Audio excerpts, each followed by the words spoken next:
So hello everyone, मैं हूं निशांत। क्या आप लोग को मेरी यहाँ पर वॉइस, इंटरनेट कनेक्टिविटी सारी चीज़ें क्लियर है? मुझे एक बार कमेंट बॉक्स से बता दें। विद इन कुछ सेकंड्स में हम लोग आज की जो क्लास है उससे यहाँ पे स्टार्ट करते हैं। तो आप लोग मुझे जो भी यहाँ पर इंटरनेट कनेक्टिविटी क्लियर है, जो भी लोग हमारे साथ कनेक्टेड हो चुके हैं, मुझे एक बार कमेंट बॉक्स में बता दें। और आज जो हम लोग हमारे जो टॉपिक हैं, जो हम लोग डे नंबर 8 और डे नंबर 9 में फीचर इंजीनियरिंग को डिस्कस कर रहे थे, उसको कंटिन्यू करेंगे। जो हमारी डे नंबर 10 की क्लास होने वाली है, हम लोग कुछ ही सेकंड्स में आज की जो क्लास है उसे स्टार्ट करते हैं।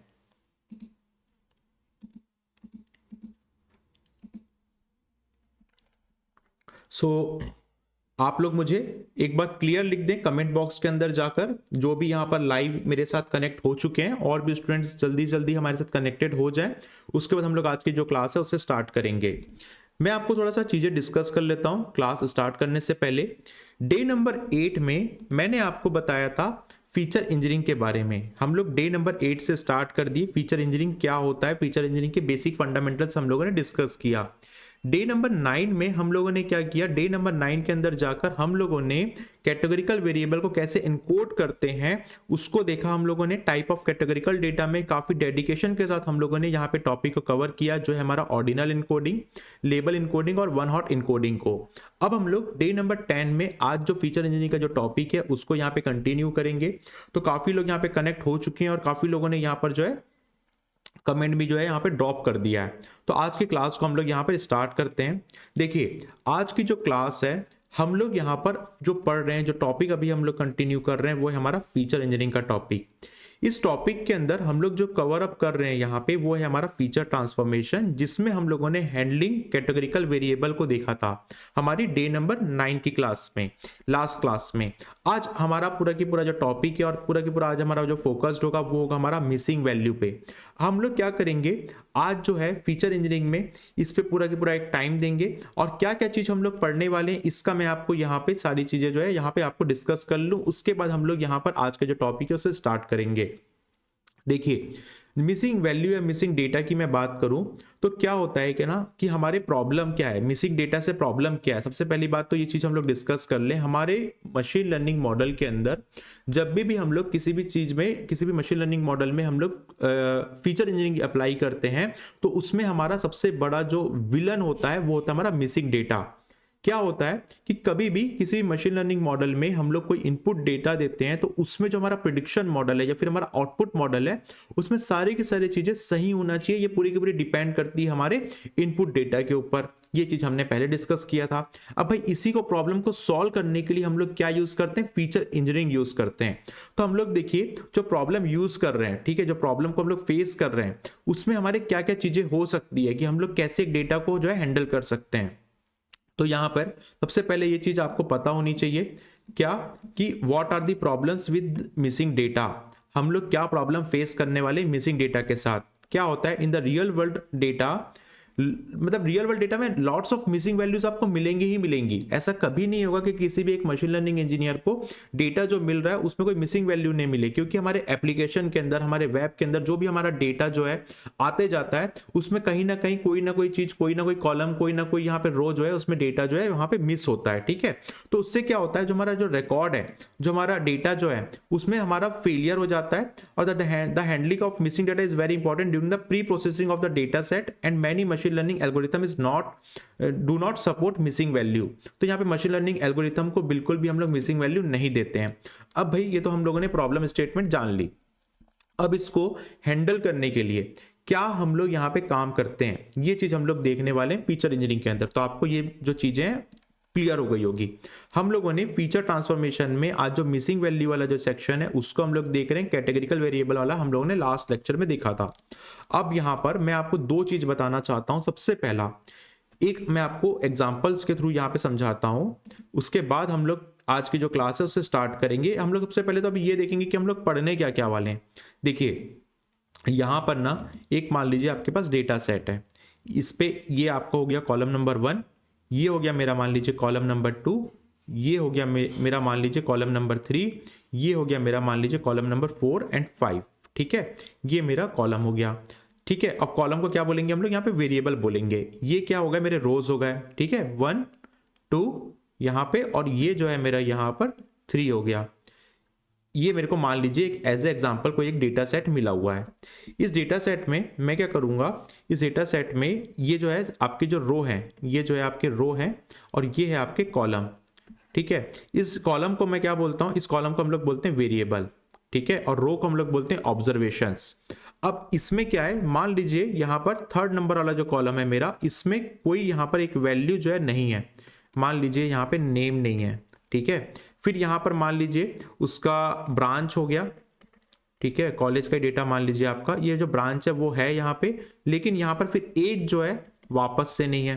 तो क्या हो रहा है, ये जो डेटा है ना, इस डेटा को मैं मशीन लर्निंग एल्गोरिथम के अंदर डालूंगा तो मेरा मशीन लर्निंग एल्गोरिथम प्रॉपर तरीके से वर्क नहीं करेगा, एफिशिएंसी जो है मॉडल का प्रिडिक्शन नहीं आएगा, जब मॉडल का जो आउटपुट है वो एफिशिएंसी फुल जो है, हम लोग जो है उसकी एफिशिएंसी को 100% गेन नहीं कर पाएंगे, और ऑब्वियस सी बात है आउटपुट रिजल्ट भी गलत आएगा।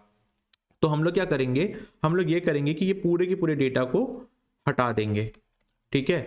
अब सर ठीक है, चलिए एक यदि मान लीजिए 100 ऑब्जेक्ट जो हमारे रोज हैं, ठीक है, ऑब्जर्वेशन जो है हमारे 100 है, मान लीजिए इस तरीके से 100 रो है, इसमें से यदि 5 डेटा यदि करप्ट है तो हम लोग हटा सकते हैं।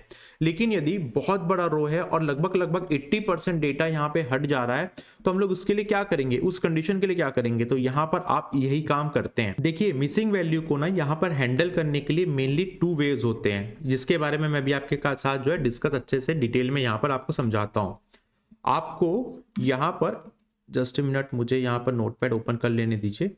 यहाँ पर यदि मैं बात करूँ मिसिंग वैल्यू की, यदि मैं बात करूं हमारे पास जो हमारी मिसिंग वैल्यूज होती है जो हमारे डेटा के अंदर, इसमें ना दो चीजें हो सकते हैं, दो तरीके हो सकते हैं। पहला तरीका ये हो सकता है कि ये जो डेटा है ना, इसको मैं रिमूव कर दूं, जैसे कि अभी मैंने आपको बताया कि मेरे पास यहाँ पे मान लीजिए थर्ड नंबर जो कॉलम है उसमें कोई प्रॉब्लम है तो मैं वहां से उसको हटा दूंगा। लेकिन यदि वो डेटा 5% की जगह 80% है या फिर 90% है, तो वो मैं उस चीज में मैं ये रिमूव नहीं कर सकता। तो मेरे पास दूसरा ऑप्शन हो सकता है कि भाई मैं क्या करूं, उसमें मैं इंप्यूट कर दूं, ठीक है, उसमें मैं मान लीजिए कोई वैल्यू को फिल कर दूं। तो दूसरा आपका तरीका हो सकता है इंप्यूट करने का। 2 वे मैंने आपको यहाँ पे जो है मेनली बताए। ऑब्वियस सी बात है, इंप्यूट को मैं यहाँ पे ब्रैकेट में फिल लिख देता हूँ, ठीक है, या फिर मैं उस डेटा को फिल आउट करूंगा। चलिए रिमूव करना है तो बात अलग है, जिसपे हम लोग आज काफी डेडिकेशन के साथ डिस्कस करेंगे। और इंप्यूट की मैं बात करता हूँ, यदि इंप्यूट मुझे करना रहता है तो मैं यहाँ पर और 2 चीजें जो है इसको हम लोग कैटेगरी में डिवाइड कर सकते हैं। इसमें 2 तरीके होते हैं, एक होता है यूनिवेरिएट और दूसरा होता है हमारा मल्टीवेरिएट, ठीक है।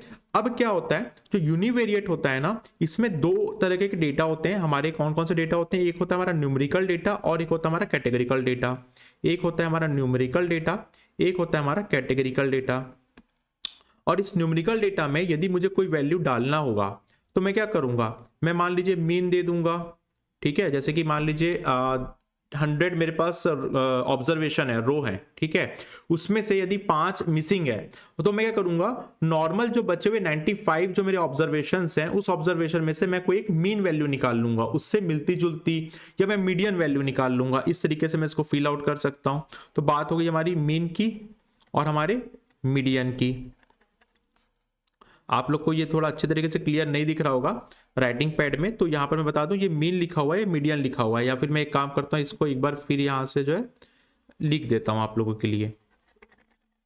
ये हालांकि मैं नोट्स में जो है अपडेट कर दिया हूँ, आप नोट्स में देख सकते हैं, ये तो मैंने केवल आपको समझाने के लिए किया है। ये है मीन और ये बात हो रही है हमारी मीडियन की।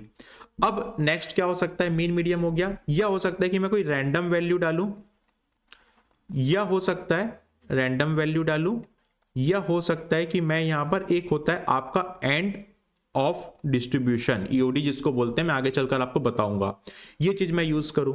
और जो मेरा कैटेगरिकल डेटा है उसमें हो सकता है कि मैं कोई मोड यूज करूं, या फिर मैं कोई मिसिंग वैल्यू जो है उसको वहां पे रिप्लेस करूं, मतलब या फिर नील लिख दूं उस जगह में, या मिसिंग लिख दूं, जिससे कि मेरा जो डेटा है फिल हो जाए, ठीक है।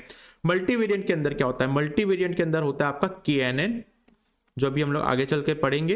और मल्टीवेरिएंट के अंदर होता है हमारा, मल्टीवेरिएंट में अंदर हम लोग को मिसिंग वैल्यू को हैंडल करना होता है तो KNN यूज करते हैं हम लोग।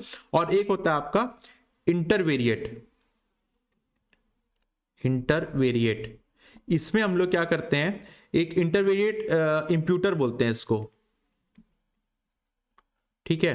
तो हम लोग क्या करने वाले हैं, अभी आगे आने वाली जो क्लासेस है उसमें आज पूरा टाइम देने वाले हैं हम लोग इसको, हमारे रिमूवल मिसिंग वैल्यू को।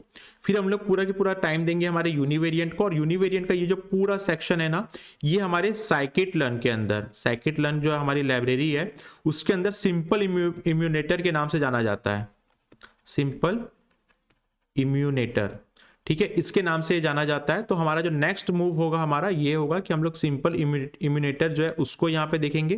पहले हम लोग रिमूवल डेटा में कैसे करते हैं वो आज देखेंगे, फिर हम लोग देखेंगे सिंपल इम्यूनेटर को, फिर हम लोग जाएंगे हमारे KNN के तरफ, मतलब फर्स्ट नंबर होगा हमारा रिमूवल, सेकंड होगा हमारा सिंपल जनरेटर, और थर्ड होगा हमारा KNN, और फोर्थ होगा हमारा इंटरमीडिएट इनपुट। फिर आगे के टॉपिक्स हम लोग और देखेंगे। तो हम लोग क्या करने वाले हैं, ये चीज आपको क्लियर हो गई होगी। तो हम लोग यही चीज मैंने यहाँ पे नोट्स के अंदर भी डाल दी है। यहाँ पे डायग्राम जो है मैंने जो समझाया है कि हम लोग 2 इंपॉर्टेंट वे हैंडल के देखने वाले हैं। पहला क्या, रिमूव मिसिंग वैल्यू वाला जो आज देखने वाले हैं। फिर हम लोग देखेंगे 2 यूनिवेरिएंट के अंदर क्या देखेंगे, न्यूमेरिकल और कैटेगरिकल को कैसे हम लोग रिमूवल करते हैं। मल्टीवेरिएंट के अंदर हम लोग देखेंगे KNN और इंटरेटिव इंप्यूटर को।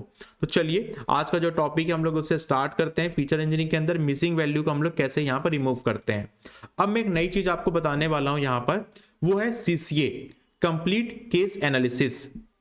अब सर ये क्या होता है कंप्लीट केस एनालिसिस, इसको हम लोग यहाँ पे डिस्कस करते हैं। जिसके लिए हम लोग सबसे पहले क्या करते हैं, इसकी एक प्रॉपर डेफिनेशन को पढ़ लेते हैं। और ये ना इंटरव्यू में भी पूछा जाता है, ठीक है। तो इसको थोड़ा सा केयरफुली आप अच्छे तरीके से देखिएगा। द स्टैंडर्ड, क्या लिखा हुआ है, the standard treatment of missing data is the most statistical package in the complete case analysis done by the case wise wisdom. Any observation that has a missing value or any variable is the automatically discard and only complete observation are analyzed. ठीक है, observation मतलब क्या हो गया, observation मतलब हमारा रो, ठीक है। आपको इजी बनाने के लिए मैं और थोड़ा सा यहाँ बता देता हूँ। वेरिएबल मतलब कॉलम, डेटा जो होता है हमारा इसमें रो होता है, यहाँ पे कॉलम होता है यहाँ पे, और यहाँ पे क्या होता है, रो होता है। तो ऑब्जर्वेशन को हम लोग क्या बोलते हैं, रो बोलते हैं, और वेरिएबल को यहाँ पे आप मान के चलिए कॉलम बोलते हैं, ठीक है। तो हम लोग क्या कर रहे हैं यहाँ पर CCA के बारे में बात कर रहे हैं। अब क्या लिखा हुआ है, this means analyse only those observation for which our variable is the data set have information. CCA क्या होता है कि CCA के अंदर ना, एक एग्जांपल के थ्रू मैं आपको यहाँ पे समझाता हूँ, बहुत जल्दी समझ में आएगा आपको। जैसे CCA है, ठीक है, यहाँ पे मेरे पास कोई भी डेटा है, इस डेटा को कॉलम के अंदर, और एक मिनट में, जो हमारा CCA है मतलब कि क्या, कंप्लीट केस एनालिसिस, ये क्या करता है, जब हम लोग मशीन लर्निंग एल्गोरिथम के अंदर अपने जो पैकेज या डेटा सेट जो यहाँ पे डालते हैं उसमें ये ऑब्जर्वेशन करता है, और जहां पे मिसिंग वैल्यू होती है, ये जो मिसिंग वैल्यू होती है, मान लीजिए फर्स्ट में नंबर में यहाँ पे वैल्यू है, यहाँ पे मिसिंग वैल्यू है, इसको वो क्या करता है, वो यहाँ पर CCA अप्लाई कर देता है इसमें, और इसको यहाँ पे रिमूव कर देता है। मतलब कहने का मतलब ये, CCA के अंदर वही ऑब्जर्वेशन होते हैं जो कॉलम में भी हो और यहाँ पे रो में भी हो, ये काम होता है हमारे CCA का। अब क्या होता है कि CCA को कैसे हम लोग एक्सेप्ट कर सकते हैं, तो यहां पर एक नया टर्म मैं आपको बताने वाला हूं, वो है आपका मिसिंग कंप्लीटली एट रैंडम, मतलब MCAR। तो आपको CCA अप्लाई करने के लिए कुछ एक्सेप्टेंस पॉइंट होते हैं जिसको हम लोग को यहां पे अपनाना चाहिए। सबसे पहले आपको उससे लिए जाना पड़ेगा मिसिंग कंप्लीटली एट रैंडम, ये क्या होता है, MCAR। तो आपको कभी भी CCA के बारे में पूछे और MCAR के बारे में पूछे कोई भी इंटरव्यू में, तो आप यहाँ पे यही चीज बताओगे कि सर जो भी ऑब्जर्वेशन है और जो भी हमारे वेरिएबल है, ऑब्जर्वेशन मतलब रो हो गया हमारा, वेरिएबल मतलब कॉलम हो गया, उसमें कोई भी मिसिंग वैल्यू हो तो CCA ऑटोमेटिकली क्या कर देता है, उसको डिस्कार्ड कर देता है, ऑटोमेटिकली इसको क्या कर देता है, डिस्कार्ड कर देता है, और कंप्लीट ऑब्जर्वेशन को एनालिसिस करता है। ये आपको क्लियर है। इसका ये मतलब है कि पूरे के पूरे आपके डेटा सेट में वही डेटा को वो लेगा जिसमें कॉलम में भी वो डेटा सेट है और रो में भी वो डेटा सेट है, मतलब ये डेटा सेट दोनों में होना चाहिए, ठीक है। क्लियर हुआ, CCA क्लियर हुआ। अब हम लोग जो है ये जानते हैं MCAR क्या होता है, मिसिंग कंप्लीटली एट रैंडम। तो हम लोग यहाँ पर MCAR को डिस्कस करते हैं, लेकिन जो हमारा CCA है ना, इस CCA को एक्सेप्ट करने के लिए हम लोगों को जरूरत पड़ती है MCAR की। तो हम लोग देखते हैं कि क्या होता है ये MCAR, और हम लोग कब ये CCA यूज करते हैं और क्या इसके प्रो एंड कॉन्स हैं। तो यहाँ पर मैं आपको MCR पहले बता देता हूं। MCR किसको बोलते हैं, क्योंकि यहां पर जब हम लोग CCA अप्लाई करते हैं कहीं पे भी, तो आपका जो डेटा है वो इसको जो है एक्सेप्ट तभी करेगा जब हमारे डेटा में MCR वाली चीजें जो है वो यहाँ पे, एक मिनट मुझे पेन यहाँ पे जो है ले लेना चाहिए। ठीक है, देखिए हम लोग जो डिस्कस कर रहे हैं अभी हम लोग MCR डिस्कस कर रहे हैं, जिसको CCA के एक्सेप्टेंस के लिए यहाँ पर आपके डेटा में इसको यूज किया जाता है।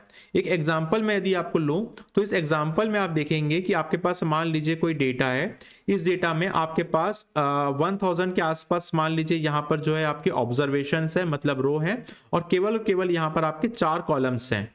ठीक है, 1 2 3 एंड 4, मतलब 4 यहाँ पे आपके पास वेरिएबल्स हैं, और इसमें जो रो है आपके मान लीजिए 1000 है, और यहाँ पे जो आपके कॉलम है वो मान लीजिए 4 है, जिसको हम लोग वेरिएबल बोलते हैं, और रो को हम लोग यहाँ पर अभी समझने के लिए ऑब्जर्वेशन बोलते हैं।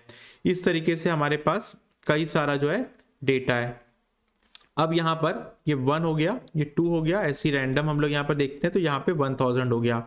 यदि मैं बोलूं कि यहां पर 50 ऐसे डेटा है जिसमें मिसिंग वैल्यू है, ठीक है, तो इस तरीके से मतलब 50 यहाँ पे ऐसे रो है जिसमें यहाँ पर मिसिंग वैल्यू है, तो मेरे पास कितना होगा डेटा, यहाँ पे हट जाएगा 50, तो 950 होगा, और यहाँ पर 4 कॉलम्स होंगे। अब ये कहीं पे भी रैंडम है, मान लीजिए 3 नंबर में, मान लीजिए 108 नंबर के यहाँ पे कॉलम में, 108 वाले यहाँ पे रो में है, ठीक है, तो बात अलग है। यही होता है आपका मिसिंग जो है, इसका जो फुल फॉर्म हम लोग बोले मिसिंग कंप्लीटली एट रैंडम। हाँ, मिसिंग कंप्लीटली एट रैंडम जो है इसका ये जो होता है, यदि इस तरीके का डेटा है, रैंडम कोई वैल्यू मिसिंग है, तो हम लोग उसको क्या करते हैं, एक्सेप्ट कर लेते हैं CCA के अंदर। लेकिन यदि आपके पास इस तरीके का डेटा है जो इस 1 से लेके पूरा 50 तक मिसिंग है, या फिर 90 से 900 से लेके पूरा रैंडम नहीं है, पूरा मतलब सीक्वेंस वाइज मिसिंग है, तो उस तरीके के डेटा को हम लोग यहाँ पर हमारा जो CCA है ना उसको एक्सेप्ट नहीं करता है। तो MCAR वो टाइप का डेटा होता है जिसके अंदर हम लोग जो है, MCAR का full form missing completely at random, मतलब जो रैंडम नंबर होते हैं कहीं पे भी मिसिंग है उसको हम लोग यहाँ पे एक्सेप्ट कर लेता है। हम लोग का क्या, CCA कंप्लीट केस एनालिसिस इसको एक्सेप्ट कर लेता है, लेकिन CCA उसको एक्सेप्ट नहीं करता है जिसमें रैंडम वैल्यू ना हो। जैसे 1 से लेके 50 तक का पूरा डेटा जो है, स्टार्टिंग का जो डेटा है वो नहीं है आपके मान लीजिए ऑब्जर्वेशन में, या नीचे 950 से लेके 1000 तक का जो डेटा है वो नहीं है। ये चीज आपको समझना जरूरी है, इसको ही हम लोग MCR बोलते हैं। अब हम लोग बात करते हैं कि हम लोग कब CCR यूज करते हैं और इसके क्या प्रो एंड कॉन्स हैं। देखिए प्रो तो बहुत सारे हैं, कॉन्स क्या है CCA का, ये है कि जब भी हम लोग मशीन लर्निंग मॉडल में काम करते हैं और हम लोग रिमूव करते हैं अपने डेटा को, उसमें हम लोग को ये चीज ध्यान रखनी होती है कि यदि मेरे पास कोई डेटा है, यदि मान लीजिए मेरे पास 100 है, 100 ऑब्जर्वेशन है मेरे पास मान लीजिए 100 ऑब्जर्वेशन है, इस 100 ऑब्जर्वेशन में यदि 80% ऑब्जर्वेशन तो मेरी यहाँ पे मतलब डेटा मेरे पास है नहीं, तो मैं क्या 20% में मशीन लर्निंग मॉडल तैयार करना स्टार्ट करूंगा क्या? नहीं, फीचर इंजीनियरिंग में हम लोग ये चीज काम नहीं करेंगे। यदि मेरे पास 100 ऑब्जर्वेशन है, उसमें से मान लीजिए मैक्सिमम 5%, एक्चुअल इंडस्ट्री स्टैंडर्ड यही है ना, 5% यदि डेटा मेरे पास नहीं है तो हमारे पास 95% डेटा सेट है, तो हम लोग क्या करेंगे, इस केस में हम लोग यूज करेंगे क्या, हमारा CCA। अदरवाइज हम लोग ये जो काम है नहीं करेंगे। तो आपके पास CCA के एक्सेप्टेंस के लिए 2 चीजें होनी चाहिए। पहला चीज होना चाहिए आपके पास MCAR पे डेटा हो आपका, रैंडम आपके कंप्लीटली नंबर जो है मिसिंग में रैंडमली हो तो एक्सेप्ट हो जाएगा आपके CCA के अंदर। और सेकंड, जो डेटा है आपका मैक्सिमम 5% जो है आपका डेटा यहाँ पे ना हो तो चलेगा, उससे ज्यादा डेटा यहाँ पे यदि होगा तो आपके मशीन लर्निंग मॉडल में प्रॉब्लम आएगा। तो ये चीज आपने यहाँ पर अभी तक समझा। अब इसको हम लोग क्या करते हैं, कोडिंग के थ्रू यहां पर समझते हैं कि हम लोग मिसिंग वैल्यू में CCA को कैसे अप्लाई करेंगे। जिसके लिए मैं यहां पर जुपिटर नोटबुक हमारी जो है ओपन कर लेता हूं।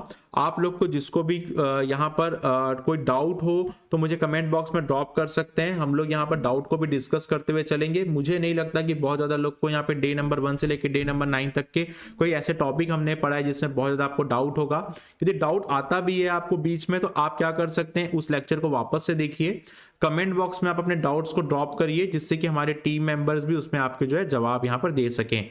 तो मैं क्या कर रहा हूँ, आज का हमारा कोड हम लोग को स्टार्ट करना है, जिसके लिए जुपिटर नोटबुक यहाँ पे ओपन कर ले रहा हूँ। जुपिटर नोटबुक के अंदर हम लोग यहाँ पे जो है आज का कोड जो है उसको यहाँ पर देखते हैं।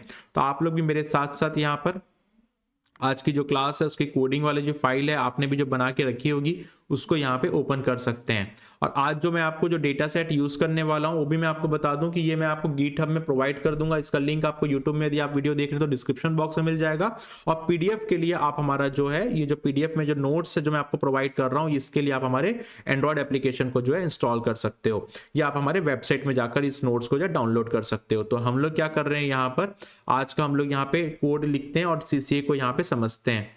तो है हमारा आज क्या डे नंबर 10 और डे नंबर 10 के अंदर हम लोग यहां पर हेडिंग डाल लेते हैं आज।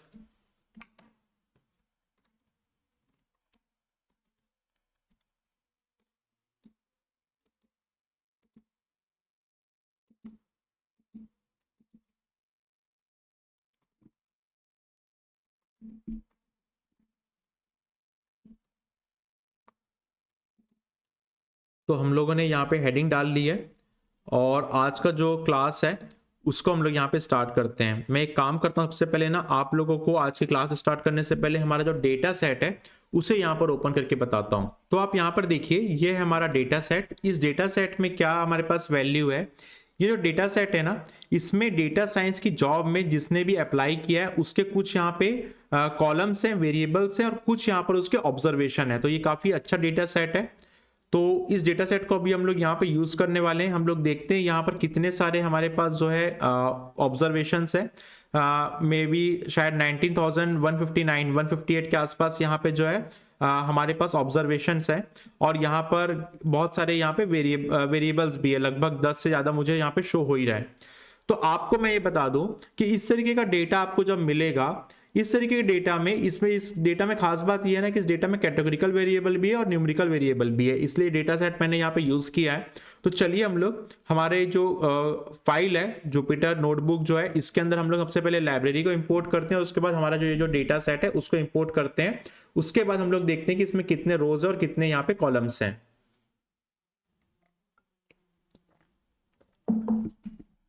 तो यहाँ पर आज हम लोग ना काफी अच्छा कोड लिखने वाले हैं। मैं हेडिंग दे देता हूँ इंपोर्ट लाइब्रेरी का।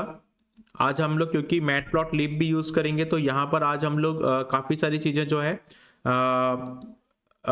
एक ग्राफिक्स हमारे जो हिस्टोग्राम और बाकी जो पीडीएफ वगैरह है उसके जो प्लॉट्स है उसको भी यहाँ पे प्लॉट करके देखेंगे मैटप्लॉटलिब को यूज करते हुए। तो देखिए मैं यहाँ पर हमारी जो लाइब्रेरी है उसको सबसे पहले यहाँ पर इंपोर्ट कर लेता हूँ। आज हम लोग numpy पांडा और मैटप्लॉटलिब तीनों को यहाँ पे यूज करने वाले हैं। दैट्स वाई मैं यहाँ पे लाइब्रेरी जो है इसको यहाँ पे इंपोर्ट कर लिया हूँ। अब हम लोग क्या करते हैं डेटा सेट को इंपोर्ट करते हैं। हमारा जो डेटा सेट है आज वो आप लोग को कहाँ पे मिल जाएगा, हमारे गिटहब की फाइल में मिल जाएगा। तो आप लोग वहाँ पर जाकर डेटा सेट को डाउनलोड कर लीजिएगा। तो मैंने यहाँ पर हेडिंग डाल दी है और यहाँ पर हमारा जो डेटा सेट है उसका जो नाम है हमारा data science job dot CSV, इसको मैंने लिख दिया है pd.read में और इक्वल टू डेटा फ्रेम लिख के मैंने रन कर दिया और यहाँ पर मैं df.head जो है वो यहाँ पे लिख लेता हूँ। अब देखिएगा मैं इसको जैसे ही रन कर रहा हूँ हमारा डेटा सेट यहाँ पर इंपोर्ट हो जाएगा। इस डेटा सेट में क्या क्या चीज़ें हैं, इस डेटा सेट में एनरोलमेंट ID है, CT है, ठीक है, CT 103 CT 40 यहाँ पे अलग अलग बनी हुई है। CT का डेवलपमेंट इंडेक्स है, जेंडर है, जो एप्लीकेंट ने जो में जॉब में अप्लाई किया है, रिलेवेंट एक्सपीरियंस क्या है इनका ये लिखा हुआ है, यूनिवर्सिटी लिखा हुआ है, एजुकेशन लेवल है आपका, उसके साथ ही साथ आपका major discipline, experience, company size, ये सब चीज़ें यहाँ पर जो है वैल्यू जो है लिखी हुई है, ठीक है, कंपनी टाइम, ट्रेनिंग आवर्स और टारगेट्स। अब क्या करेंगे हम लोग यहाँ पर, हम लोग ये देखेंगे कि यहाँ पर ना कितनी मिसिंग वैल्यू इस डेटा कॉलम में है। तो चलिए पहले हम लोग ना इसको हेडिंग दे देते हैं। आपको CCA अप्लाई करना है ये मैं आपको यहाँ पे बता रहा हूँ। तो यहाँ पर सबसे पहले मैं हेडिंग दे देता हूँ और हम लोग क्या देखते हैं, इस हेडिंग के अंदर जाकर हम लोग देखेंगे कि कितने यहाँ पे ये जो कॉलम्स है ना, ये कॉलम में किस कॉलम में कितने % यहाँ पे जो है मिसिंग वैल्यूज है। इसके लिए क्या कोड लिखते हैं हम लोग, आप देखिए मैं डेटा फ्रेम डॉट नल के अंदर क्या लिख रहा हूँ, डॉट मीन के बाद यहाँ पर मैं इंटू 100 से जो है यहाँ पे इंटू 100 कर देता हूँ जिससे कि मुझे पॉइंट में मिल जाए। देखिए ये मेरे पास इतने कॉलम्स हैं 1 2 3 4 5 6 7 8 9 10 11 12 13 के आसपास यहाँ पे कॉलम्स हैं, जिसमें से आप देखेंगे कि इन कॉलम्स में से ना, इन कॉलम्स में से जो हमारी एनरोलमेंट ID है, यहाँ पर हमारी जो एनरोलमेंट ID है इस एनरोलमेंट आईडी के अंदर कुछ भी यहाँ पे मिसिंग वैल्यू नहीं है, करेक्ट है, अच्छी बात है। सिटी के अंदर भी यहाँ पे नहीं है। सिटी डेवलपमेंट इंडेक्स के अंदर मेरे पास 2% के आसपास जो है यहाँ पर जो है मेरी वैल्यू जो है मिसिंग है। कहाँ पर? उस कॉलम में, पर्टिकुलर उस कॉलम के अंदर। लेकिन जेंडर के अंदर ना ज़्यादा से ज़्यादा चीज़ें क्या है, देखिए यहाँ पर मिसिंग है, ठीक है। यूनिवर्सिटी के अंदर भी 2% है, 14% मेजर डिसिप्लिन के अंदर यहाँ पे वैल्यू नहीं है, और 30% तो यहाँ, और 32% कंपनी साइज और कंपनी टाइप के अंदर यहाँ पे मिसिंग वैल्यू नहीं है। ये चीज़ हम लोगों ने यहाँ पे फाइंड कर ली है। चलिए अभी हम लोग और थोड़ा सा आगे बढ़ते हैं और देखते हैं। यहाँ पर हम लोग अब ये देखते हैं कि अच्छा चलिए इसको मैं ना df.shape रन भी करके दिखा देता हूँ, और हम लोग को क्लियर हो जाएगा कि कितने यहाँ पे रोज और कॉलम्स के अकॉर्डिंग है। ठीक है, 19158, ठीक है। मैंने आपको बताया था अभी, ये एक्सेल खोल के यहाँ पर 19158 के आसपास यहाँ पे मेरे पास क्या थे, रोज थे, मतलब मेरे पास ऑब्जर्वेशन थे, और 13 यहाँ पे कॉलम है, ठीक है।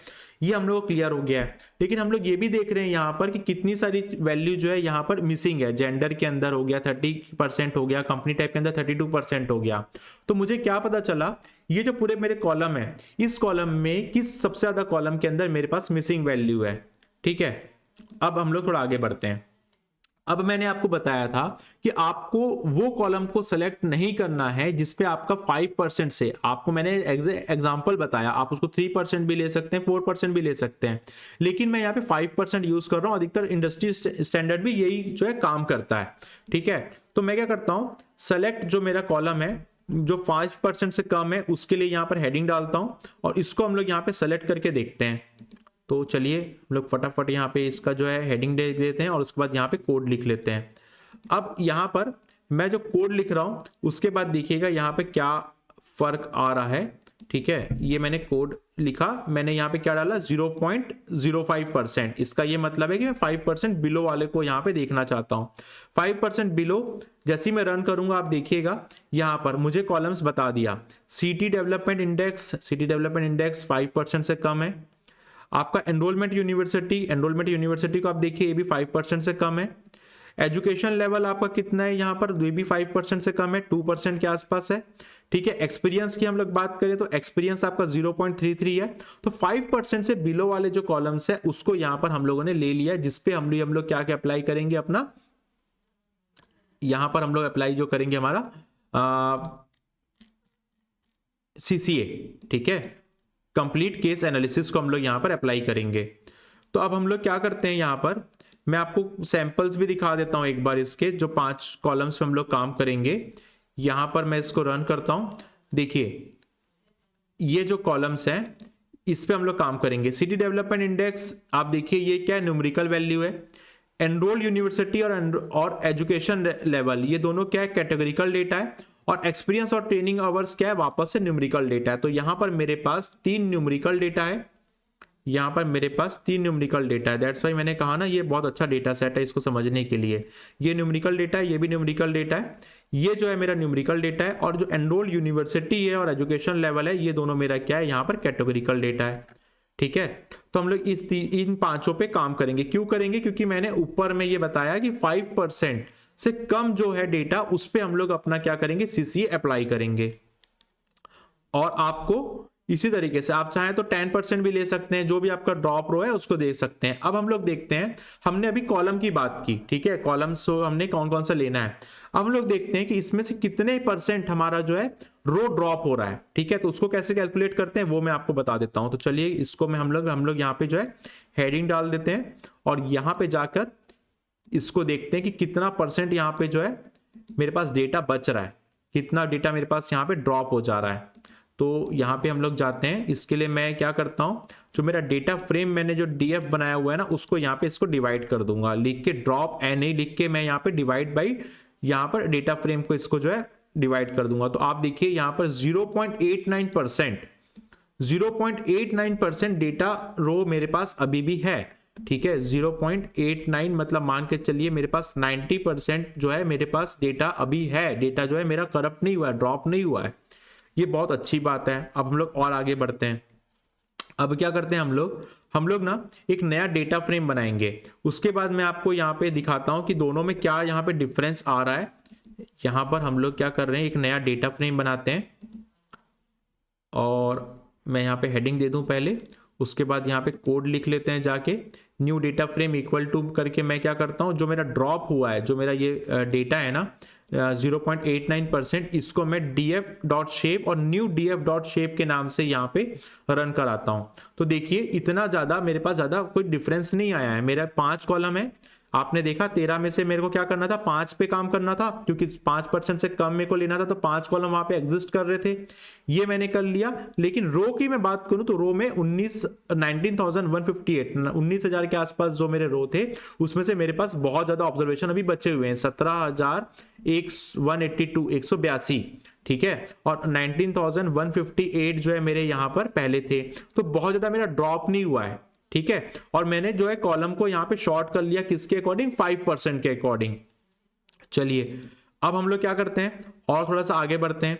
अब हम लोग ना प्लॉट करके देखते हैं। क्या प्लॉट करके देखते हैं, जो हमारे 3 न्यूमेरिकल डेटा है उसको। तो मैं यहां पर आपको जो मैटप्लॉटलिब लाइब्रेरी मैं यूज कर रहा हूं, है ना, और आपको भी मैं बता दूं कि हमने मैटप्लॉटलिब लाइब्रेरी जो है पाइथन के अंदर पढ़ी हुई है,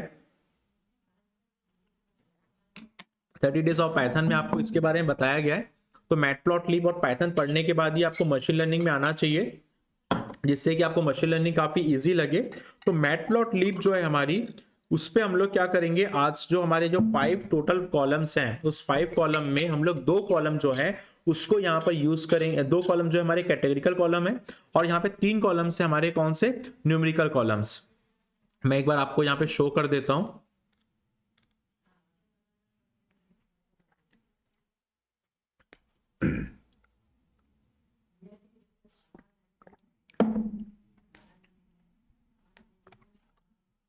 देखिए ये मेरा न्यूमेरिकल कॉलम है, ये भी मेरा न्यूमेरिकल कॉलम है, ये भी मेरा न्यूमेरिकल कॉलम है। इसमें मैं पहले क्या करूंगा, एक्सपीरियंस के अंदर जाऊंगा और यहां पर एक हिस्टोग्राम प्लॉट करके आपको दिखाऊंगा, और इसके बाद मैं यहां पर एक पीडीएफ आपको प्लॉट करके दिखाऊंगा। फिर हम लोग कैटेगरिकल वेरिएबल को देखेंगे और कैसे इसमें सीसीए क्या क्या काम करता है वो हम लोग यहां पर देखेंगे। बहुत आसान है, समझते जाइए। मैं सबसे पहले क्या कर रहा हूं, यहाँ पे यहां तक तो आपको क्लियर हो गया ना, हम लोगों ने क्या किया, ड्रॉप क्या रो हो रहा है ये हम लोगों ने देख लिया। हम लोगों ने जो हमारे सैंपल्स हैं 5% से नीचे वाला सेलेक्टेड कॉलम नेम, उसको यहाँ पे देख लिया। अब इसी 5 में हम लोग क्या कर रहे हैं, हम लोग ना प्लॉट करके देख रहे हैं क्या कि बिफोर में सीसीए कैसे काम कर रहा है और आफ्टर में सीसीए कैसे काम कर रहा है। किस पे हम लोग काम कर रहे हैं, ये अभी न्यूमेरिकल डेटा पे कर रहे हैं ना। तो मैं यहाँ पर क्या करता हूँ, सबसे पहले तो हम लोग को हेडिंग यहाँ पे दे देना चाहिए। हेडिंग हम लोग लिख लेते हैं यहाँ पे, plot histogram before applying CCA, ठीक है।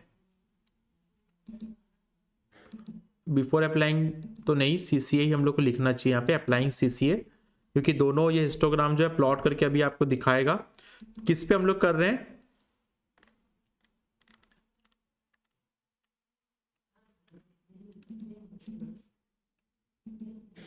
ये हम लोग कर रहे हैं,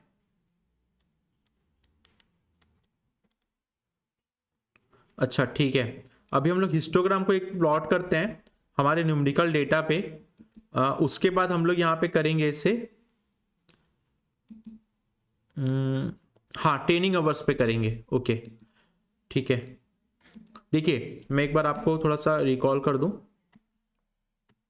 मैं भी थोड़ा सा यहाँ पे इसको देख नहीं पाया था।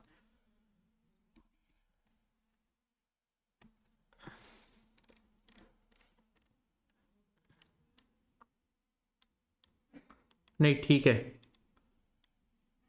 ठीक है, हमारे 13 कॉलम थे ना, ओके सॉरी मैं थोड़ा कंफ्यूज हो गया था। 13 हमारे यहाँ पे क्या थे, 13 यहाँ पे कॉलम्स थे। इन 13 कॉलम्स में हमने क्या किया, हम लोगों ने किसको लिया, 5% से नीचे जो है 2 2 2, यहाँ पर देखिए 3 ट्रेनिंग आवर्स, और एक और कौन सा छूट रहा है, 1 2 3 4, और एक और कोई छूट रहा है हमारा सिटी डेवलपमेंट, 1 2 3 4, एक कौन सा हमारा कॉलम छूट रहा है यहाँ पे, सिटी डेवलपमेंट इंडेक्स हो गया, एनरोल्ड यूनिवर्सिटी हो गया, एजुकेशन लेवल हो गया, अच्छा 0.33 एक्सपीरियंस हो गया हमारा, ठीक है। ये एक्सपीरियंस को मैं नहीं ले पा नहीं मतलब मैं रेक्टिफाई नहीं कर पा रहा था। हम लोग क्या कर रहे हैं, उस 13 में से 5 कॉलम को यहाँ पे हम लोग यूज कर रहे हैं, जिसमें से 3 न्यूमेरिकल है और 2 यहाँ पे कैटेगरिकल है, ठीक है। अब मैं आपको ना इसी न्यूमेरिकल डेटा के लिए क्या यूज करके बता रहा हूं, न्यूमेरिकल डेटा मतलब 3 कॉलम के लिए मैं यहां पर यूज करके बता रहा हूं, क्या यहां पर हिस्टोग्राम को प्लॉट करके बता रहा हूं।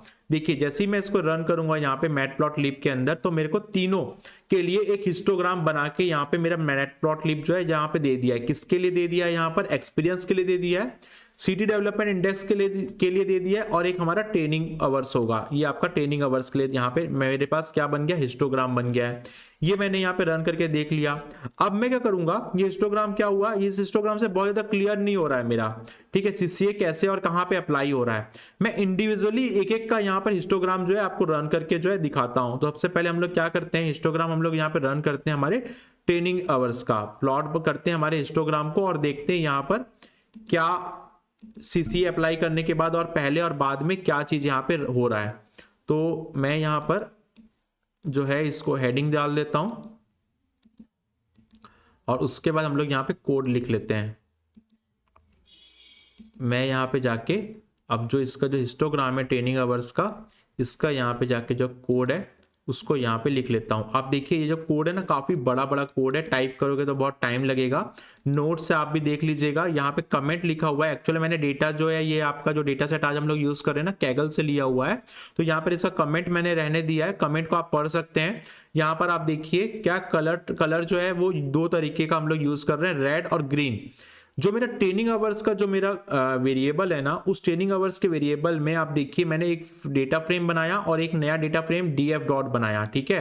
तो ये जो है मेरा ओरिजिनल डेटा है, जो आप देखिए हैश करके लिखा हुआ है यहाँ, ये ओरिजिनल डेटा है जिसको हम लोग रेड से शो कर रहे हैं।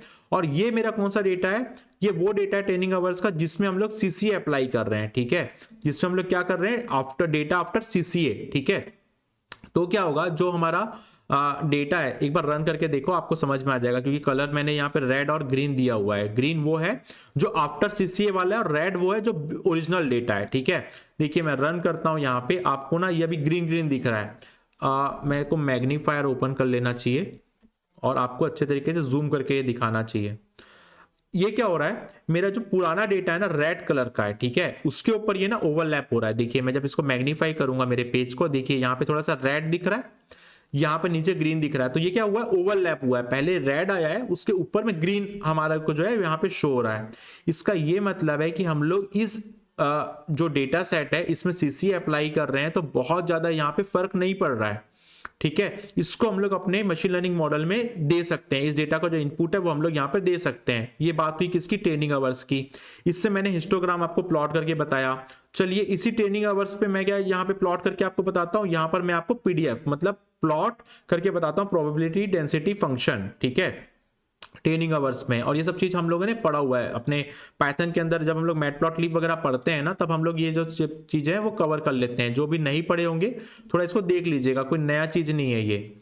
अब इसको मैं क्या करूंगा, इसी ट्रेनिंग आवर्स को पीडीएफ के अंदर जो है यहाँ पे प्लॉट करके आपको दिखाता हूं। यहाँ पर भी ये ओवरलैप ही होगा, ठीक है, और कुछ यहाँ पे ज्यादा फर्क नहीं पड़ेगा।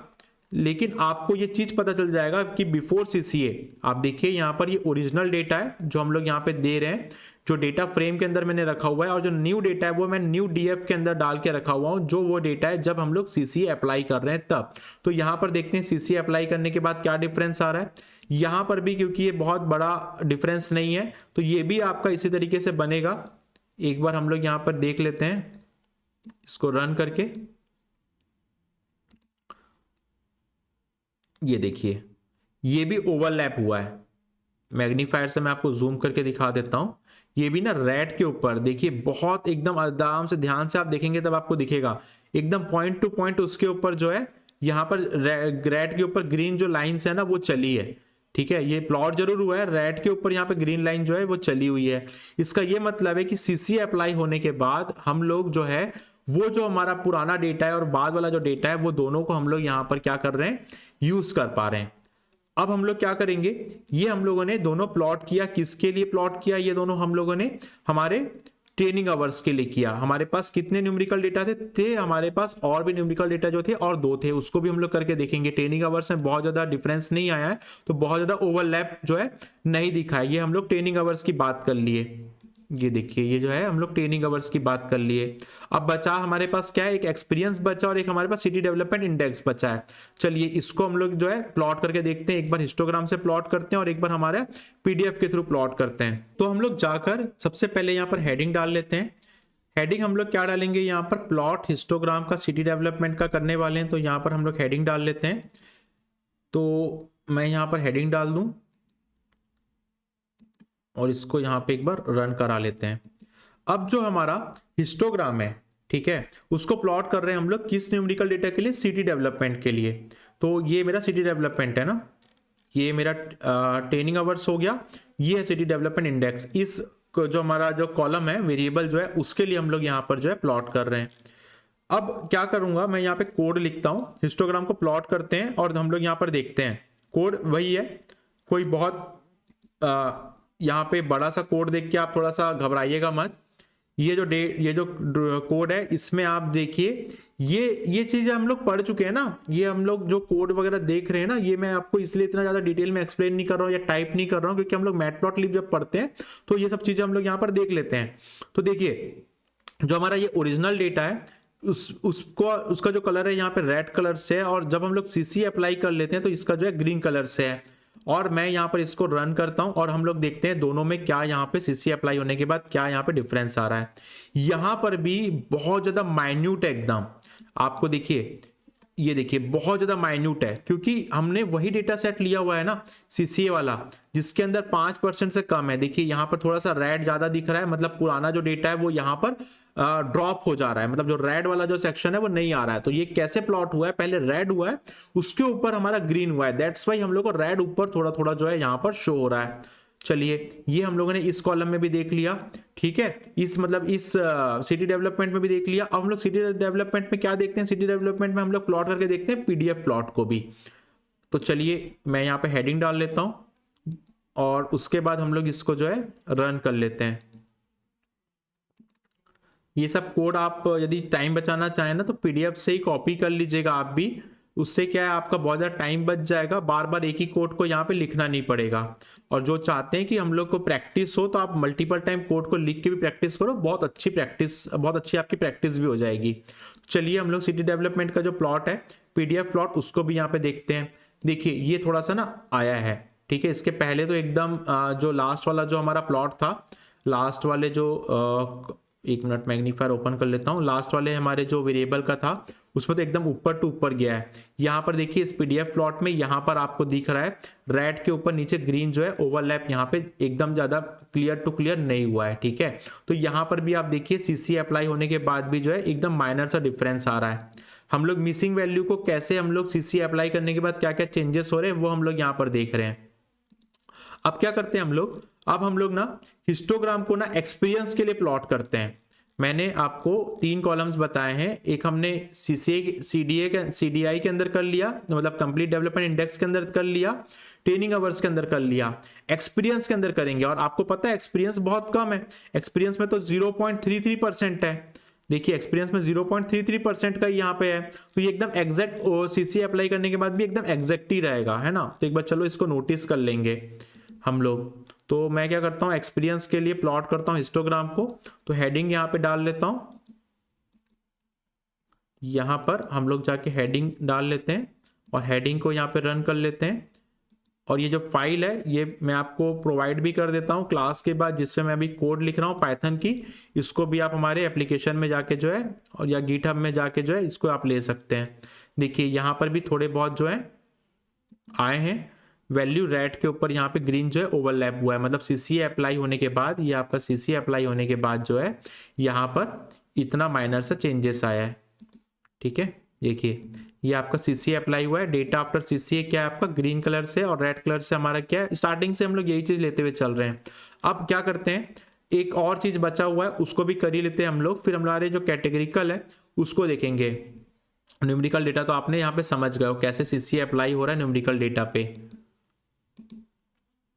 और सीसीए क्या होता है ये भी आप समझ पा रहे हो, हम लोग 5% से कम वाला ले रहे हैं, और इंडस्ट्री में भी ऐसे ही होता है, बहुत ज़्यादा यदि डेटा में मिसिंग वैल्यू होती है तो हम लोग यहाँ पे जो है ना इसको यूज़ नहीं करते हैं। ये मतलब एक प्रकार से बोला जाए तो वैलिड नहीं होता, और MCR होना चाहिए, मतलब कि रैंडम वैल्यू पे आपका डेटा मिसिंग होना चाहिए। ऐसा नहीं होना चाहिए कि स्टार्टिंग का डेटा और लास्ट का डेटा मिसिंग है या फिर रैंडमली नहीं है। ठीक है, तो आप देखिए यहाँ पर आपका जो PDF प्लॉट हो रहा है उसमें भी यहाँ पर रेड और ग्रीन के बीच में काफ़ी ज़्यादा जो है माइनर सा जो है यहाँ पर डिफरेंस आ रहा है। ठीक है, तो चलिए ये तीनों काम हम लोगों ने किस पे कर लिया, ये तीनों काम हम लोगों ने न्यूमेरिकल डेटा पे कर लिया। 5 वेरिएबल हम लोगों ने रखा हुआ था, जिसमें से 3 में हम लोगों ने करके देख लिया। क्या हिस्टोग्राम को प्लॉट करके देख लिया हमारी जो मैथ प्लॉट लिब लाइब्रेरी है उसके थ्रू। अब बात करते हैं इस कैटेगोरिकल वेरिएबल के। ये तीनों न्यूमेरिकल डेटा को तो हम लोगों ने देख लिया, इस कैटेगोरिकल में हम लोग CCA कैसे अप्लाई करते हैं वो देखते हैं। तो देखिए यहां पर दिया हुआ है एनरोल यूनिवर्सिटी और एजुकेशन लेवल। अब एजुकेशन लेवल का कुछ कुछ यहाँ पे टाइप बना होगा, ग्रेजुएशन आपने किया, हाई स्कूल आपने किया, मास्टर्स आपने किया, PhD आपने किया, कोई भी यहाँ पे सेक्शन बना होगा, और एनरोल यूनिवर्सिटी के भी आपके कुछ ना कुछ यहाँ पे सेक्शन बने होंगे। तो चलिए ये कितने टाइप ऑफ सेक्शन बनते हैं उसको हम लोग सबसे पहले देख लेते हैं, और अब हम लोग उन दोनों कॉलम्स के बारे में बात करेंगे जिसमें हमारा जो डेटा है वो कैटेगरिकल डेटा है, उसमें CCA कैसे अप्लाई हो रहा है। तो सबसे पहले हम लोग यहाँ पे हेडिंग डाल देते हैं CCA इन कैटेगरिकल डेटा, और सबसे पहले हम लोग वैल्यू काउंट्स कर लेते हैं एजुकेशन लेवल की और एक और जो हमारा डेटा है उसकी। तो यहाँ पे मैं जाके हेडिंग यहाँ पे रन कर लेता हूँ, और उसके बाद मैं आपको यहाँ पर एजुकेशन लेवल में देख लेते हैं कि कितने हमारे वैल्यू काउंट्स हैं। ये देखिए मैं रन कर लेता हूँ। ग्रेजुएट कितने हैं इस कॉलम में, 11,598 ग्रेजुएट्स हैं, 4,361 मास्टर्स हैं, हाई स्कूल में 2,117 है, PhD जो कर रहे हैं 414 है, और यहाँ पे प्राइमरी स्कूल वाले जो है इस डेटा सेट में 308 है, जिन्होंने क्या किया, अप्लाई किया इस डेटा साइंस वाले जॉब पे डेटा सेट के अंदर। ठीक है, ये हमको पता चल गया। अब हम लोग देख लेते हैं एनरोल यूनिवर्सिटी जो मेरा दूसरा वेरिएबल है उसके अंदर क्या स्थिति है। ठीक है, तो यहां पर देख लेते हैं यूनिवर्सिटी को रन करा के। नॉन एनरोलमेंट जो यूनिवर्सिटी में एनरोल नहीं है वो ऐसे स्टूडेंट, ऐसे कैंडिडेट्स हैं जो 30,817 है। फुल टाइम कोर्स जो यूनिवर्सिटी में पढ़े हैं वो 3,757 स्टूडेंट्स हैं, और पार्ट टाइम जो यहाँ पे पढ़ाई की है 1,198 है। अब इसमें हम लोग CCA कैसे अप्लाई करेंगे इन दोनों किस पे, वेरिएबल पे। तो सबसे पहले हम लोग ना CCA अप्लाई करते हैं हमारे एनरोल यूनिवर्सिटी पे। तो चलिए एनरोल यूनिवर्सिटी वाला जो कॉलम है उसके लिए यहाँ पर हमारी जो है हेडिंग यहाँ पे डाल लेते हैं, और आपको यहाँ पे CCA अप्लाई करके मैं दिखा देता हूँ। ये हम लोग क्या कर रहे हैं, इस कोड को हम लोग यहाँ पे लिख रहे हैं, और इस कोड को लिखने के बाद आपको इसको रटना नहीं है, मैं बार बार बता दूं आपको। यहाँ पर कॉन्केट फंक्शन यूज कर रहे हैं हम लोग। ठीक है, पाइथन के अंदर जो पढ़ते हैं हम लोग, यहाँ पर हम लोग परसेंटेज ऑफ ऑब्जर्वेशन पर कैटेगरी में ओरिजिनल डेटा डाल रहे हैं। ठीक है, और परसेंटेज और ऑब्जर्वेशन में CCA डेटा के अंदर हम लोग डाल रहे हैं, और दोनों के ऑब्जर्वेशन को हम लोग क्या करेंगे, यहाँ पर देखेंगे कि क्या डिफरेंस आ रहा है। एक डेटा फ्रेम है मेरा एनरोल यूनिवर्सिटी का, और यहाँ पे न्यू डेटा फ्रेम है, एक बिफोर CCA और एक आफ्टर CCA वाला। तो चलिए इसको हम लोग यहाँ पे रन कर देते हैं, तो आपको यहाँ पता चल जा रहा है। देखिए बहुत कम माइनर सा यहाँ पे चेंजेस आ रहा है CCA अप्लाई करने के बाद। 0.72 है, यहाँ पे 0.73 है, यहाँ पे 0.19 है, यहाँ पे 0.20 है, मतलब पॉइंट का यहाँ पे डिफरेंस आ रहा है। यदि मान लीजिए ये 0.19 की जगह 0.25 होता ना तो हम लोग इसको नहीं कंसिडर करते अपने मशीन लर्निंग मॉडल के अंदर। CCA आपको यही काम करके देता है। ठीक है, ये हो गया हमारा किसका बात, ये हो गया हमारा एनरोल यूनिवर्सिटी का। अब हमारे पास एक लास्ट हमारा बच रहा है, वो क्या है, हमारा लास्ट हमारा जो वेरिएबल है वो है हमारा एजुकेशन लेवल का। इसमें भी हम लोग CCA को अप्लाई करते हैं। मैंने यहाँ पर ऑब्जेक्टिव मेरा ये था कि आज के क्लास में मैं आपको इसमें ये बता दूं कि हम लोगों को अभी भी CCA अप्लाई करना होता है तो हम लोग कैटेगरिकल डेटा पे और हमारे न्यूमेरिकल डेटा में कैसे यहाँ पर करते हैं। तो हम लोगों ने देख लिया 3 वेरिएबल के अंदर कि कैसे हम लोग यहाँ पर यूज करते हैं।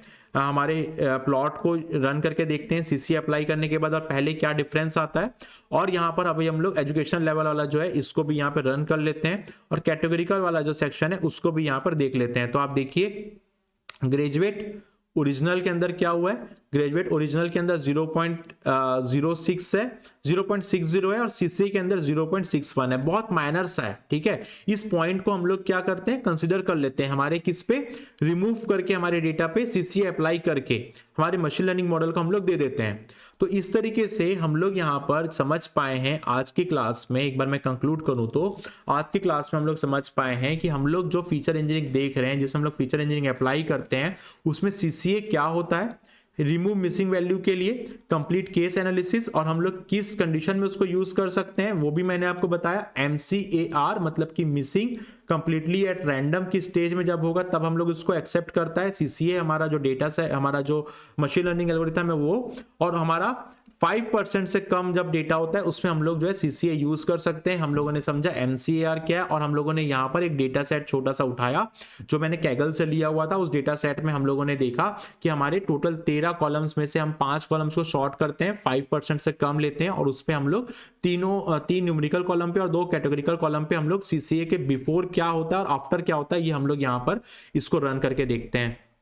तो हम लोगों ने फीचर इंजीनियरिंग में आज जो डिस्कस किया है वो मिसिंग वैल्यू वाला सेक्शन को डिस्कस किया है, जिसमें अब नेक्स्ट जो हम लोग डिस्कस करेंगे, नेक्स्ट जो हमारी क्लास होगी उसमें हम लोग जो डिस्कस करेंगे वो हम लोग क्या करेंगे, एक बार मैं आपको बता दूं, स्टार्टिंग में जो मैंने बताया था, हम लोग ये जो है हमारा रिमूवल वाला जो सेक्शन है इसको हम लोगों ने डिस्कस किया है आज के सेक्शन में। हम लोग नेक्स्ट क्लास में ये देखेंगे कि ये हमारा यूनिवेरिएंट है, ठीक है, सिंपल इम्यूनेटर है, इस पे हम लोग देखेंगे कि अभी मिसिंग वैल्यू के अंदर कैसे हम लोग इस पे काम करते हैं। फिर हम लोग देखेंगे KNN, फिर हम लोग देखेंगे इंटरवेरिएंट इनपुट, ठीक है, इनवेरिएंट इनपुट, ठीक है।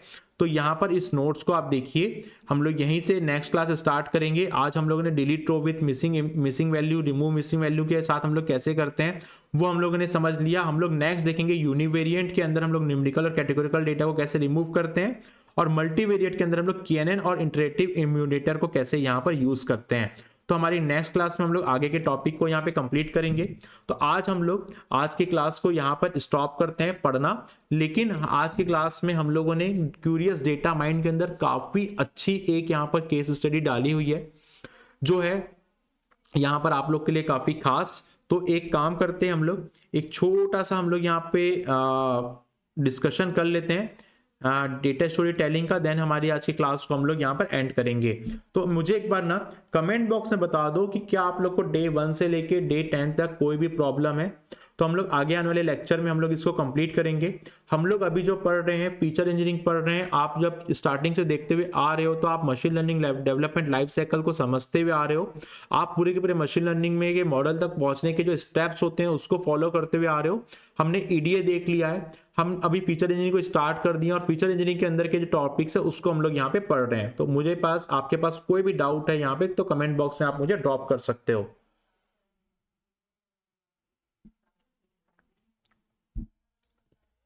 अब हम लोग आप लोग जो भी डाउट है आप लोग डाल सकते हैं यहाँ पर।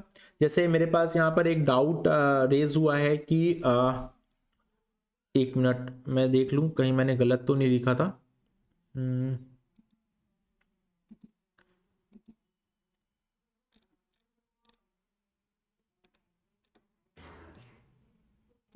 नहीं, हम लोगों ने प्लॉट हिस्टोग्राम, जिसने भी डाउट पूछा हुआ है कि हम लोगों ने प्लॉट हिस्टोग्राम जो है पहले क्या किया था, चलो एक बार मैं बता ही देता हूँ।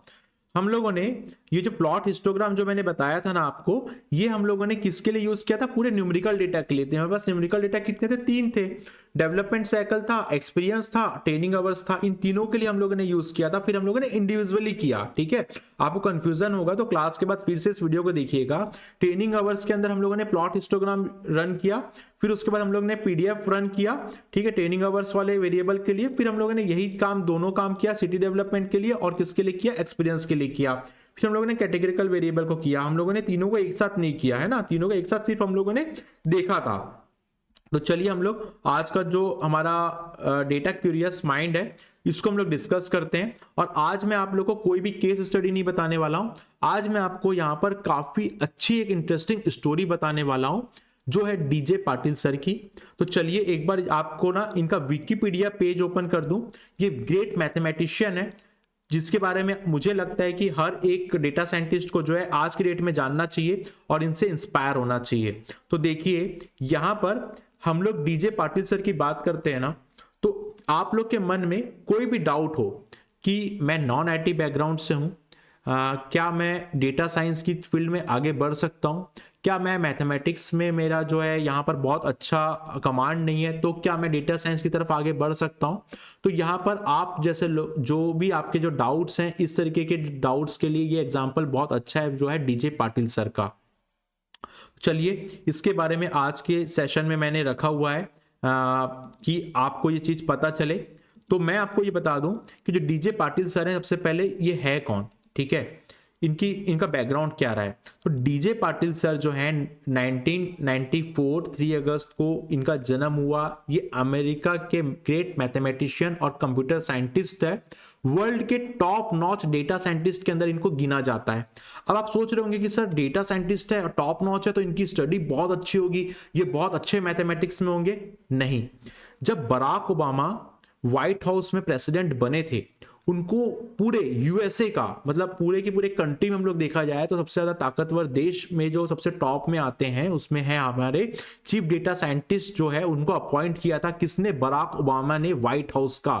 आप समझिए इनकी पावर्स कितनी बड़ी होगी, कितने बड़े डेटा साइंटिस्ट होंगे, ठीक है। ये इनका मेनली एक इंट्रोडक्शन है। अब जो पाटिल सर हैं, ठीक है, उनको यहां पर प्रेसिडेंट ओबामा ने क्या किया था, यूएस का चीफ डेटा साइंटिस्ट यहां पर जो है अपॉइंट किया था। ये जो है अपने पूरे के पूरे इनकी यदि आप विकिपीडिया पेज में जाके देखेंगे तो ये जो है लिंक्डइन के चीफ डेटा साइंटिस्ट हैं और कई सारी बहुत सारी कंपनी में ये जो है हेड पोजीशंस पे रहे हैं। लास्ट जो है वो यहाँ पर मतलब व्हाइट हाउस के सबसे बड़े यहाँ पे चीफ डेटा साइंटिस्ट अपॉइंट किए गए थे बराक ओबामा के द्वारा। अब इनका बैकग्राउंड हम लोग देखते हैं और इससे थोड़ा सा एक इंस्पिरेशन भी आप लोग ले सकते हैं, जो आपके मन में क्वेश्चंस आते हैं कि क्या मुझे करना चाहिए कि नहीं करना चाहिए। अब इनका ये कहना है कि हम लोग जो है ना वो प्रोडक्ट्स हैं जो फेलियर होने के लिए बने। तो ये जो है बहुत ज्यादा मैथमेटिक्स में ना अच्छे नहीं थे। इनकी स्टडी में जो मैथ्स है उसके जो जगह थी ना बहुत ज्यादा, अब मान के चलिए कि अच्छी नहीं थी, जो उनका खुद का कहना है। आप जब इनके बारे में पढ़ोगे तब, ठीक है, हाई स्कूल की मैं बात कर रहा हूं। ये जो है अपने कई बार क्लास से आउट हो जाते थे जब आपकी उनकी अलजेब्रा की क्लास चलती थी। वो व्यक्ति आज चीफ डेटा साइंटिस्ट है यूएसए का, लिंक्डइन का चीफ डेटा साइंटिस्ट रह चुका है, जो सबसे बड़ी कंपनी है, बहुत बड़ी मतलब लेवल में कंपनी है। और बराक ओबामा ने उन्हें अपॉइंट किया था पूरे के पूरे यूएसए के व्हाइट हाउस के चीफ डेटा साइंटिस्ट के रूप में। ये अब इनका आपको लग रहा होगा कि चलिए ठीक है मैथमेटिक्स अच्छा नहीं था, फिर भी ये बन गए। अब इनका ना ग्रेजुएशन भी ऐसा नहीं था कि वो कोई ऐसे पर्टिकुलर डेटा साइंटिस्ट की फील्ड से आए। वो ना ग्रेड केमिस्ट्री में जब वो कर रहे थे तब केमिस्ट्री में वो पास भी नहीं हो पा रहे थे। वो अपने आप को ना अच्छी तरीके से आज जब आप उनके बारे में पढ़ोगे ना तो वो आपको पता चलेगा वो अपने आप को ना ऑलमोस्ट ग्रेजुएट भी नहीं समझते हैं। तो वो व्यक्ति जब अपने स्टोरी पे हम लोग जाते हैं, एक बार मैं आपको उनका विकिपीडिया पेज ओपन करके दिखाता हूं। जब हम उनके बारे में पढ़ते हैं तो यहाँ पर आप देखिए उन्होंने अब किस किस कंपनी में काम किया है, किस किस कंपनी में उन लोगों ने सीएक्सओ पे काम किया है। लिंक्डइन, स्काइप, पेपल, ईबे, इतनी बड़ी बड़ी कंपनी में उन्होंने काम किया है। और इन्होंने जो है अभी chief data scientist United state के अंदर यहाँ पे जो है वो अपॉइंट हुए थे।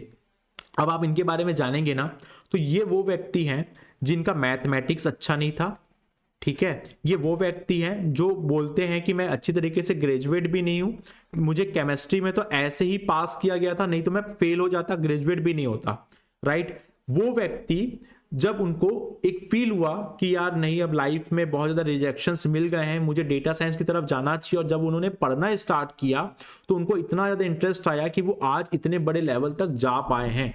वो भी मैथ्स जिनका अच्छा नहीं था, जो अलजेब्रा की क्लास से बाहर निकाल दिए जाते थे, वो एक ग्रेट मैथमेटिशियन बने और सबसे बड़े टॉप यहाँ पे डेटा साइंटिस्ट बने। तो आप यहाँ पर इससे एक इंस्पिरेशन ले सकते हो। इसीलिए आज क्यूरियस डेटा माइंड के अंदर मैंने इनकी एक स्टोरी को यहाँ पर आपको इंट्रोड्यूस कराया। मुझे लगा कि आप में से बहुत सारे ऐसे स्टूडेंट्स हैं जिनको ये चीज पता होनी चाहिए कि हम लोग यदि ठान लें तो जरूर ये चीज को हम लोग किसी भी चीज को हम लोग यहाँ पे पा सकते हैं। हमको बस गिव अप नहीं करना है, अपने होल अपनी कंप्लीट पर्सनल लाइफ में भी, अपने प्रोफेशनल लाइफ में भी। यदि आप 30 डेज ऑफ मशीन लर्निंग मेरे साथ पढ़ रहे हैं तो ये मेरा कमिटमेंट है कि मैं आपको 30 डेज कंप्लीटली पढ़ाऊंगा, बहुत डेडिकेशन के साथ, बहुत अच्छी तरीके से हम लोग यहाँ पे पढ़ेंगे। मशीन लर्निंग क्या होता है से लेके हम लोग जैसे अभी एडवांस टॉपिक पढ़ रहे हैं और भी एडवांस टॉपिक्स पढ़ते जाएंगे। हमारी और 20 डेज की क्लासेस अभी यहाँ पे बाकी है, तो आप लगातार पढ़ते रहिए, बिल्कुल भी डीमोटिवेट मत होइए। कोई चीज समझ में नहीं आती वापस से जाके देखिए, यूट्यूब में देखिए, कमेंट करिए, हमारे व्हाट्सएप और टेलीग्राम ग्रुप के साथ कनेक्ट हो जाइए। मैं कई बार 2 वे कम्युनिकेट भी करता हूं हमारे स्टूडेंट्स कम्युनिटी के साथ, जिसमें आप गूगल मीट के अंदर, जूम के अंदर आकर मेरे साथ जो हमारे और भी एडुकेटर्स हैं, स्वाति मैम और भी हमारे जो एडुकेटर्स हैं, उनके साथ भी आप 2 वे कम्युनिकेट कर पाओगे, जिसके लिए आपको रजिस्ट्रेशन फॉर्म डिस्क्रिप्शन में मिल जाएगा। जो आगे आने वाले इवेंट्स होंगे उसके आप हमारे वेबसाइट में जाके, हमारे ऐप में जाकर उसको फिल आउट कर दीजिएगा, तो हम लोग यहाँ पे 2 वे कम्युनिकेट भी कर पाएंगे। क्योंकि हमारे पास यूट्यूब में केवल और केवल लिमिटेड टाइम होता है, हम लोग केवल कमेंट देख के ही आपको जवाब दे सकते हैं, और एक बार क्लास हो जाने के बाद जो कमेंट्स होते हैं उसमें मैं भी कई बार जितना टाइम मुझे मिल पाता है उतना मैं यहाँ पे आप लोग को रिप्लाई देता हूँ। अदरवाइज हमारे टीम मेंबर्स भी आपको ज्यादा से ज्यादा रिप्लाई देने की कोशिश करते हैं। कभी भी आप फंस जाते हो किसी प्रॉब्लम स्टेटमेंट में तो बिल्कुल भी घबराना नहीं है, आपको हेल्प लेना है, कमेंट में आपको ड्रॉप करना है कोई भी आपके कमेंट्स यहाँ पे, तो जिसका यहाँ पे यदि बन गया होगा वो भी आपको यहाँ पे गाइड कर सकता है, एक स्टूडेंट दूसरे स्टूडेंट्स को भी। इस तरीके से हम लोग को यहाँ पे लगातार मोटिवेट होते हुए पढ़ते रहना है। तो आज हम लोगों ने डे नंबर 10 की जो क्लास है उसमें हम लोगों ने यहाँ पर देखा कि हम लोग कैसे हैंडल करते हैं हमारे मिसिंग डेटा को। हम लोगों ने MCR क्या होता है ये हम लोगों ने समझा, हम लोग CCA को कैसे अप्लाई करते हैं वो हम लोगों ने यहाँ पर देखा।